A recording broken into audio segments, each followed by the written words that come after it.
Whoa. What's up, Todd? Nope. Nope. What's up, Todd? There's Todd. Hello. What am I good? What's going on over here? I'm all miscombobulated. No. I'm gonna leave it over here. I know, this is all weird. What am I doing today? Dude, there's all these microphones in here today. What were people doing in this place before I showed up? I didn't check the floor for dog shit. So. Uh-oh. 3 guests? That sounds like a lot of work.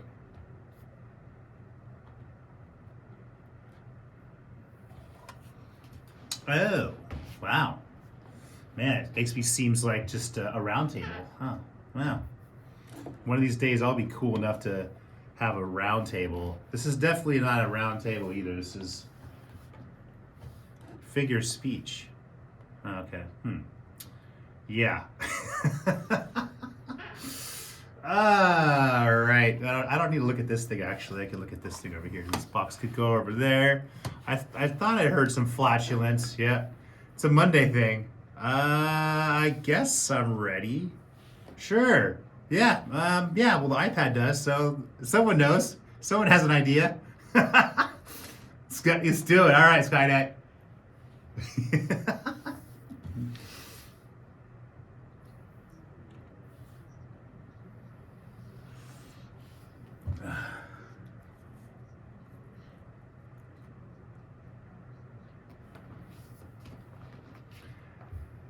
Hello there, Andrew Gay, changing this conversation. Good old Monday or Saturday or whatever day it is. Doesn't really matter what day it is. I don't know. They kind of all blend into each other. I guess it's like, am I working today or am I not working today? Or am I done working for the day? All right. I don't know if we're ever actually done until the day we die. Yeah, we weren't blessed with rich parents that we get to inherit things and then we float up to heaven. Yeah, that'd be nice, right? If there's any room left up there, I don't know. Oh, that's Jehovah Witnesses. That's the ones that ran out of space years ago. That's right. I think heaven is forever. It's I guess it's like outer space. There's plenty of space for everyone up there, supposedly. I don't know. I don't know if they wrote that in the Bible, if there was ever anything that was written as far as how much space is allocated to people up there. And then also hell, I guess you just burn up down there, so it doesn't really matter about space, right? Because ash doesn't take up much space. But anyways, that's getting into a whole different conversation, which actually here on K-Praise, you could probably get into all that fun stuff, actually, with heaven and the opposite of heaven as well. But today we're not going to get into that fun stuff. No, we'll leave that to everyone else that's more versed on the subject. But before we get into some fun stuff here, kind of a surprise. If you're in San Diego, obviously you didn't miss the fact that the Padres figured out how to win some baseball games. Yeah, I'm absolutely shocked. And not in a bad way. It's a good shock. The fact that they made it into the playoffs in the first place was kind of, I'd almost say kind of a miracle of sorts. I guess they had made it into the playoffs since 2006. And then they somehow were able to figure out how to beat the Dodgers. And now they're pretty much making it to the league championship starting here on Tuesday. I ended up watching the last couple games against the Dodgers. Really exciting. I didn't think they'd be able to pull off the one on Saturday, but they were able to. And so it's an exciting thing. Since 1998 was the last time we went to a league championship. So 2020, okay, I think they didn't count that. Yeah, I think okay. Oh, interesting. Okay. Oh, okay. I stand slightly corrected. Okay. Yeah, absolutely. Yeah. And it was great. The fact that just for San Diego in general, it's amazing to actually see the Padres. Because, we lost our football team. So we have a baseball team, and we don't really have much other than that. We don't have an NBA team. I was just talking to someone. Yeah. Yeah. 8th largest city in the United States, and we're left with one major league sports team. 32 Pro. Okay, 32 Pro. Yeah. So we're pro frisbee golf. There you go. So we're like the biggest amateur sports city in America. There you go. We should start. Yeah. Well, we should start advertising that we're just a bunch of amateurs here in San Diego. One of these days we might actually get good, and then once we get good, they end up leaving to go somewhere else for money. Yeah, but anyways, back to the Padres. Yeah, I'm actually kind of excited about that. It's a good excuse to watch. And instead of living in Coronado, and I just so happen to be frequenting bars and restaurants, which I pretty much eat, there's always sports on. So I've watched more sports in the past year than I've watched in my entire life. So I've gotten more into baseball, more into football, into basketball, and all this other fun stuff that's on in between. So I'm proud of the Padres, and we're coming back to play the Phillies. So we will see how we do. I guess the next game is here on Tuesday, which will be in the past when you hear the show. So we'll see how they do. But good luck, Padres. So that was good. And then some more fun stuff here. And I know this happened. This is the second time this happened. But I video record these shows and I upload them to YouTube. And so YouTube doesn't seem to like me very much. They, I guess, flagged another one of my shows. And of course, I get an email saying that, quote unquote, our team has reviewed your content and, unfortunately, we think it violates our medical misinformation policy. We remove the following content from YouTube. Now, what I find it interesting here is it says, we think it violates our medical misinformation policy. Like, well, it's your policy. So why would you have to think if it violates it? It either violates it or doesn't violate it. So, yeah. I think the problem is your policy is the issue. Maybe their policy is misinformation, and that's why you're uncertain about things, because misinformation contains a lot of misunderstandings and a lot of BS. But again, hey, that's your policy, and I get it. You're a company. You have the right to do what you want to do, YouTube. That's cool and all. I guess you don't like me out there just talking a bunch of crap about things that people take too seriously. But, if I talk bad about the president or his son or other things like that, no big deal. Kamala Harris or vice president, YouTube's like, go ahead, broadcast that all you want, but don't you ever say anything about the C word. I don't even want to say it anymore. I'm scared they're gonna cancel one of my shows. I have one strike. I have a strike, Todd. Okay, a strike on YouTube. My first one was a warning. I know, and supposedly 3 strikes and you're out, just like baseball. So we're gonna see how long this happens until I get canceled on YouTube. Kind of like how we canceled Columbus and we're canceling all these other people. Well, I actually have like 4 different YouTube channels, and I have the one that I upload the full show to. I have another one that I upload just clips of the show. And then I have another one for Tin Play, and then I have another one for Policy Over Politics. And I think there's another old one out there that I have from years ago that I don't have access to. So yeah, there you go. They said that's 5. Yeah, exactly. So yeah, it's exactly. It's more about principle than anything else. The fact that they find me to be so important, and they find what I'm saying to be so offensive, that they're going out there and canceling me. I mean, I really think it's just one of their algorithms picking up on some keywords and things like that too. And I even contested it, and they came back and said, well, after further review, we've decided this. And I know they're going to cancel it. I know they're going to delete it from YouTube. It's just a matter of principle at that point. So anyways. Yeah, it is. Yeah.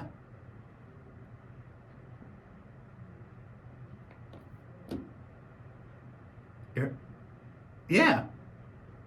And not only that, but even when I talk bad about the C word or about the the fake flu and all that funny stuff out there. It's just that's just me joking about things, an opinion about something, and I'm okay being wrong. That's what I think YouTube hasn't listened in enough to say, like, if I'm wrong, I'm okay with that. I'm not here to teach anyone how to think. I'm not here to change anyone's opinion. My whole purpose of existence is to get people to start thinking, to get the gears in their minds working, and maybe question a few things out there. How you end up interpreting something, that's up to you. I mean, if you want to go out there and do what you want to do what you want to do. Whether I agree with it or not is secondary.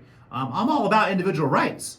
I have a problem when people come in and start telling me, my friends, my family, my neighbors, what we can and can't do, and start mandating it, and start having these things like regulations. Exactly, that's where I draw the line. So, anyways, it's actually, it was kind of flattering. Let's be honest here. So yeah, and getting back to the president, right? Because we like to talk bad about the president. Biden actually did something kind of interesting here. I think this was now almost a couple weeks ago, but he is supposedly decriminalizing marijuana. So I don't know if maybe he's taken up smoking here in his older days. Maybe it's the cool thing. He wants to be hip, like Kamala Harris, even though she put a bunch of people in jail for smoking marijuana. But I think she had admitted to smoking it herself. So yeah, whatever that means. I guess it's kind of like Newsom, you're kind of above the law. Politicians, that laws would apply to those people. But I guess he's fulfilling a campaign pledge to erase prior federal possession convictions and beginning the process of loosening federal classification of the drug, which is good. It's only like, I don't know, it should never have been classified the way it is. It should never have been made legal. That was a bunch of propaganda in the first place. I do have a little bit of an issue with how marijuana is so easily and readily available to everyone now on almost every street corner, like a liquor store. But I also have a problem how readily available alcohol is too. But again, here we go. It's all about money, and the governments want to make taxes. Local governments as well are making a lot of money on the taxes from these dispensaries. But I guess Biden, in a statement, said that the move reflects his position that no one should be in jail for using or possessing marijuana. I agree. There you go. Actually, one of the first times Joe Biden's saying something that makes sense. He says, too many lives have been upended because of our failed approach to marijuana.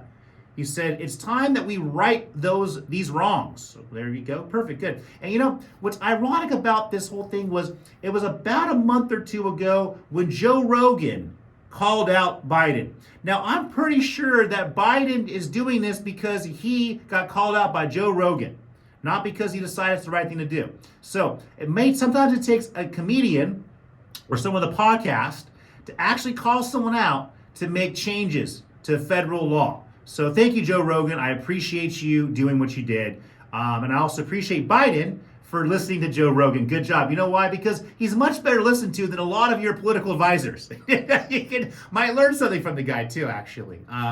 Yeah, but speaking of this, Mr. Biden, I guess federal agents investigating Mr. Biden's son, Hunter Biden, have gathered what they believe is sufficient evidence to charge him with tax crimes and a false statement related to a gun purchase.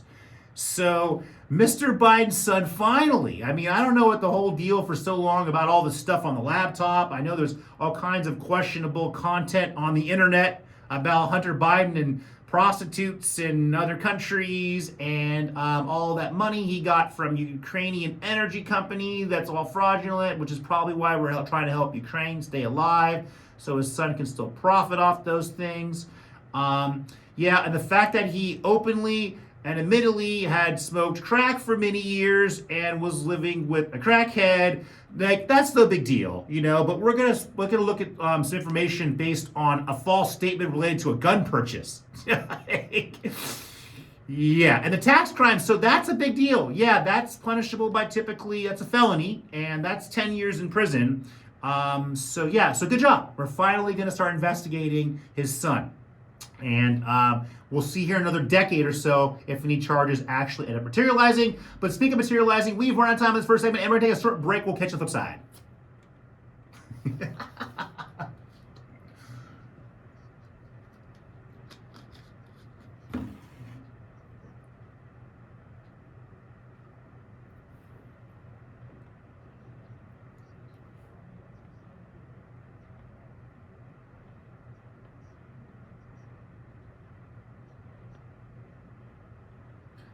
Yes, Andrew is still here, and I guess I'm back with ya, yeah, with you, with ya. Yeah. Now here's another problem when the federal government starts listening to California or paying attention to what we're doing here. Because see, you shouldn't pay attention to California because California is doing a lot of bad things. Yeah, I don't like what they're doing. And good old Lorena Gonzalez back in the day, she was one of the people that helped write, I believe, the AB5, which was the reclassification of workers, because they don't want people to be independent contractors anymore. They want them all to be employees. Now, of course, they sell this to people saying, well, this is for the employees, and they're so they can be protected and their rights and this and that. No, no, no, that's a lie. The government does nothing to help people, okay? It's all a lie, and so it's disguised. Well, the reason why they want everyone to be employees is because then they get these things called payroll taxes. And they also get workman's comp, they get all kinds of stuff. So it helps the government, helps local governments, county governments, and it helps insurance companies, which also pay for our government.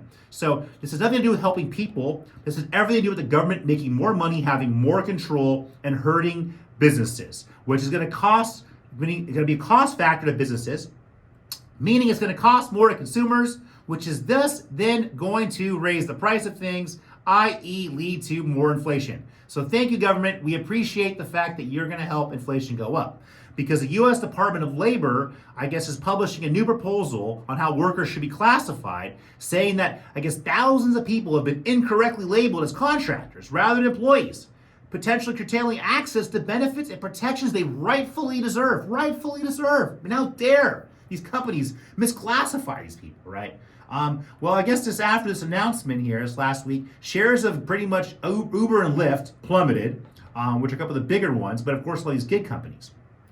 And that's an issue because again, you know what's going to happen? I'm going to have to start paying more money to take a Lyft or an Uber, all right? And I'm not cool with that. I mean, taxis are so crazy expensive, especially comparing to Lyft and Uber.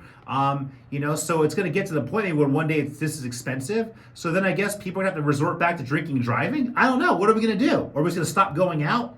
And then at that point, then do we no longer going to patronize businesses? Well, that's not going to help the economy. So anyways, I think the government should stay out of our business. And if workers really had a problem with it, then workers would bring this up. The government should not be bringing this up, but again, they are, and it's all about greed because that's what government's good at. They're greedy, yes. And getting closer to home here in the county, and greed. I mean, the county is greedy, and they've been so lucky and so blessed, especially COVID. Oh, they got so much extra free money from the government. Same with the city of San Diego. But I guess a financial update has predicted a growing gap between the general county revenue and expenditures that is projected to reach $92 million by the 2025-2026 budget year, so a few years out here. I said overall, the pace of expenditure growth is expected to outpace the trajectory of revenue growth, meaning they're going to be taking in less money than they're going to be spending. That's not good.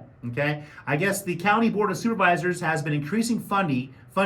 Now, of course, mainly in this behavioral health department, which is a bunch of money we're wasting on trying to fix people that can't be fixed and helping broke people that don't contribute and non-contributors and non-workers and homeless people, blah, blah, blah, blah. I guess they've risen 72% from fiscal year 2018 to 2023, reaching almost $900 million a year. Okay, so we're spending almost $1 billion. We're wasting almost $1 billion on people that are not doing anything to help the county or the cities. Not very smart. Again, we're investing in the wrong things. We're investing in elderly people. We're spending so much, 80% of our health care goes to elderly people, terminally ill people. That's why we can't afford health care. I mean, I have a big issue. We look at the environment. Who was around to mess the environment up? Older people. What'd they do about it? Nothing till now. Who's hoarding all of our real estate? Older people. Who are the ones taking advantage of younger people by paying lower property tax? Older people are, because young people can't afford to buy anything. So again, I'm not saying they should all just go away. I'm just saying they should take responsibility for what they've done, and they should be doing more to make things fair and make things right. And also helping correct the mistakes that they've made. Also when it comes to allowing our government to grow so large and become corrupt. They were the ones that were voting. Because remember, when we were children, until 0 to 18, we couldn't vote. Exactly. There you go. Because we love pointing the finger here in America. So point your finger. There you go. Got your finger pointed. And then, of course, good old government here. But the C word, closing, called P word, pandemic, right? Well, we closed down schools. Well, I guess San Diego schools' test scores, they're showing a toll of the pandemic. I guess student achievement in math and English are down, following a national trend. Even scores on the ACT college admissions test by this year's high school graduate hit their lowest point in more than 30 years. And they're calling this the latest evidence of the learning disruption during the pandemic. So they're blaming us on the pandemic. Well, who was the one that decided to close down schools? Because kids weren't in a position to where they were dying off. We weren't worried about children. Okay, we were worried about older people. And so we decided to close schools down, negatively affected all these students. So someone should take responsibility for that, i.e. adults. Yes, and it wasn't my idea, so don't be blaming me for this one, all right? But anyways, I have a big problem with the fact that we're still, indoctrinating these kids. But I don't know. I still see them wearing masks all over the place, and it's because they're just used to it.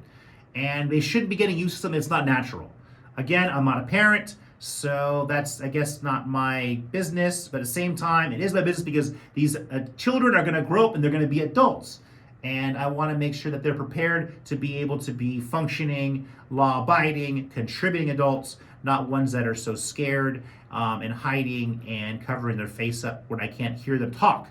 Anyways, we're going to go jump across the pond here because good old Ukraine. Yep, I know we can't leave it alone. We love giving money to those guys and helping them out, quote unquote, I guess, right? But here's a problem that I have, and I mentioned something before about this, but U.S. intelligence agencies believe parts of the Ukrainian government authorized that car bomb attack near Moscow in August that killed Daria Dugina, daughter of the prominent Russian nationalist, an element of a covert campaign that U.S. officials fear could widen the conflict. The United States, it says, took no part in the attack, either by providing intelligence or other assistance, officials said. U.S. officials also said that they were not aware of the operation ahead of time and would have opposed the killing had they been consulted. I like how they said that they were not aware of the operation ahead of time, but so they found out the operation afterwards. So then why would they believe it was part of a cohort mission when they actually have evidence of it? Sounds like they're trying to cover it up a little bit too. And I like how they say we'd be opposed to it. Yeah, because that would be considered a terrorist act. And the United States doesn't want to be terrorist, even though a lot of things that we do end up looking just like what quote unquote terrorists do. So in essence, we're supporting Ukraine, and Ukraine now has been proved to be a terrorist nation. There you go, doing car bombs and things like that. That's a terrorist group. Yes, there you go, Ukraine. And then, of course, they go and they blow up the Crimea Bridge. And then Russian President Putin pretty much summarized it after this. He said this is a terrorist attack aimed at destroying the critical civilian infrastructure of the Russian Federation. That was a direct attack against Russia. And then, of course, what did Putin do in Russia? They went and started bombing the heck out of Ukraine. Good. And now the war is actually expanding, and the war is escalating. Again, Russia's going to end up winning this. How long do we want to continue this? We're going to find out. But Ukraine cannot win. And if we continue to support Ukraine, it's only going to widen this conflict and put the United States in more danger in the future. So we need to get out of Ukraine, stop doing it, let China do its thing, let Russia do its thing, and get back to taking care of America. And of course, Ukraine's allies, they vowed this last week to supply the nation with advanced air defense systems. So there you go. Now we're going to give them more to help, I guess, protect them against all the missiles coming from Russia. I guess Russia was also using those kamikaze drones. I think they're getting those from Iran. Anyways, but they're showing Ukraine it's payback for pretty much bombing that bridge and for not listening to them. So that's good. Remember, when countries, like large countries, world powers like Russia and China, when they warn someone, when they say, hey, if you do this, we're going to do that, we need to start listening to them. I know we think we're special in the United States. We're not special, okay? We're no longer the world superpower. We're not the world police. We can't go around telling these countries what they can or can't do. We need to learn this. We should have learned this decades ago. We should have pulled out of NATO decades ago. We need to stop supporting and wasting our money on these countries and wasting our money on military and all these defense the spending that we're doing. That does nothing for the American people and nothing for our future, but further endangers us and puts us more in debt. Like I was mentioning last time, I think now we're $31 trillion in debt. Good job, America. Great job. I'd love to see how all the kids are going to pay that off in the future when they can't even afford to buy them themselves. But speaking of kids, well, I mean, I guess he's not a kid, he's an adult, but he acts like a child. Kanye West got locked out of Twitter. I guess Instagram as well. Twitter and Instagram. They suspended Kanye West after the rapper shared a series of anti-Semitic statements on both social media platforms. So, yeah, Kanye West is still such an idiot.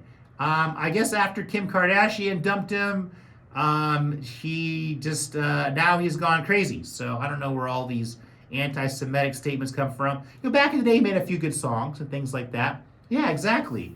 But he hasn't been making many good songs recently.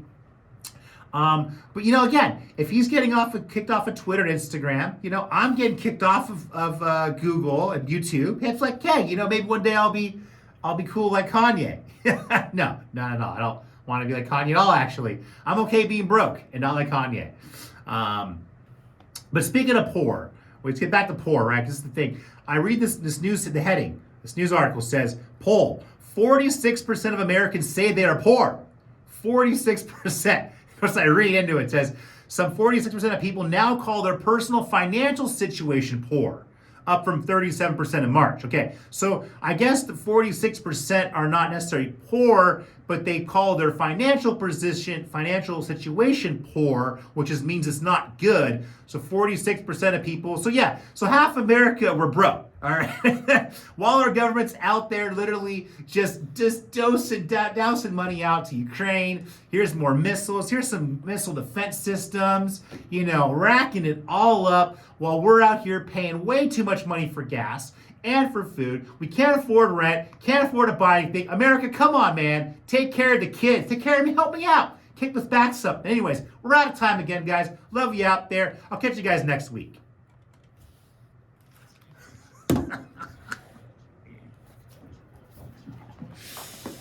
Ah.